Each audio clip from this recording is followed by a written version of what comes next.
အားလုံးပဲမင်္ဂလာပါဒီနေ့မှာတော့ဘလို့ပဲတက်လုံးဝသေးမပေးတဲ့အပြင်လူသက်သမားကိုတောင်ယူသွားအောင်လုပ်နိုင်တဲ့ခက်ကြောင်ကြောင်လူဆွမ်းကောင်းကြီးအာကွီအကြောင်းကိုတင်ဆက်ပေးသွားမှာပါ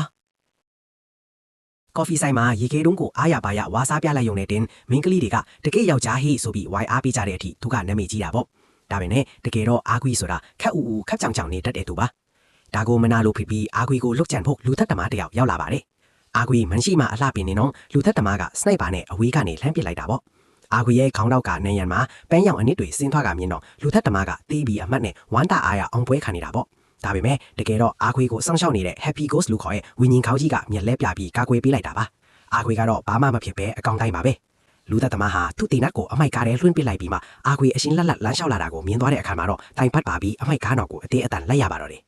ဒါနဲ့တင်လက်မလျှော့တဲ့လူသက်သမားဟာအာကွီရဲ့အိမ်ထဲအထိခိုးဝင်ပါတယ်ဒါပေမဲ့ကန်ဆိုးမသွားရမိုးလိုက်လို့ရွာဆိုသလိုပဲတကားကြားလက်ညက်တာကနေစားလို့ရက်စစ်ရှော့ဖြစ်တာရေနွေးပူလောင်တာကိတ်မုတ်ထဲမျက်နှာဆိုင်တာအထိတလွဲတချော်တွေဖြစ်ကုန်တာပေါ့နောက်ဆုံးမှာတော့ sauce pudding ကိုနေမိပြီးလေကားပေါ်ကနေကျွမ်းပြန်ကလင်းစင်းသွားရတဲ့အထိလူသက်သမားခမရတေကန်မရောက်တတ်မပြောက်ဖြစ်ခဲ့ရပါတယ်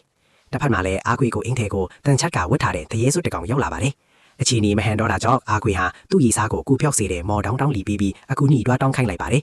အာကွေကတော့တရေနဲ့အသေးအတန်တိုက်ခိုက်နေရတာပေါ့အဲ့ဒီအချိန်မှာပဲတရေပူးနေတဲ့ចောင်းသား၄ယောက်ရောက်လာပြီးအာကွေကိုအဆောင်ရောင်တွေမရှိတော့တဲ့အချိန်မှာခေါင်းမိုးပေါ်ကနေတွင်းချလိုက်ပါတယ်အာကွေဟာလမ်းပေါ်ကအဝါရောင်အတားစီးတွန်းပေါ်ကိုပြုတ်ချပြီးတီးတွားသလိုဖြစ်သွားတာပေါ့အာကွေတီးပြီးအမှတ်နဲ့စူတန်းမှာမီးတင်ကြွေဖို့ပြည်နေလုံးမှာတဲ့ Happy Ghost ကရောက်လာပြီးအာကွေရဲ့ရုပ်အလောင်းထဲကိုဝင်ပိုးလိုက်ပါတယ်မီးဖို့ထဲကနေအာကွေပြန်ထွက်လာတဲ့အခါမှာတော့တဆူသားလုံးလန့်ဖန်ကုန်တာပေါ့